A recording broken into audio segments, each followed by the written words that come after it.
我哋嘅設計概念係傳統彩燈嘅現代重塑，喺保留節慶意義嘅同時，加入咗更多工業美學嘅元素。朱紅色同圓潤嘅線條象徵住圓滿同希望，呢個亦都係燈籠最古老嘅文化符號。我哋將設計重點放喺內部骨架嘅精確佈局，木製結構嘅縱橫交錯，唔只為咗穩定，亦都呈現出一種規律嘅秩序美。當燈光由入面透射出嚟，呢種理性結構同柔和嘅色彩對話，體現咗科學同藝術嘅融合。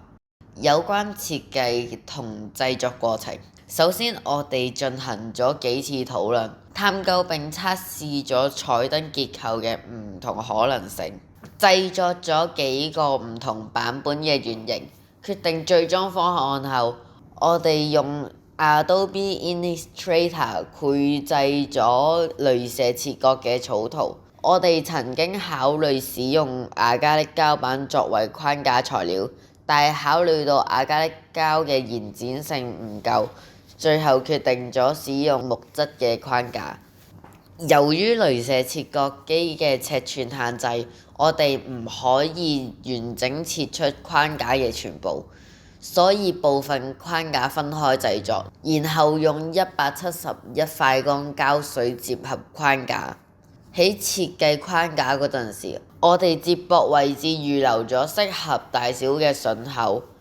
組裝嗰陣時，可以運用榫卯結構令組裝過程更順利，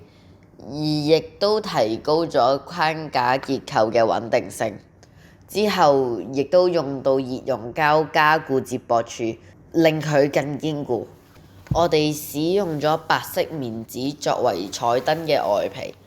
裁剪咗3塊合適尺寸嘅棉紙，並使用白膠漿作為粘合劑，將3塊棉紙分別貼喺框架上。我哋使用咗中國紅畫紙為燈頂同燈底嘅材料，覆蓋住外露嘅木質部分，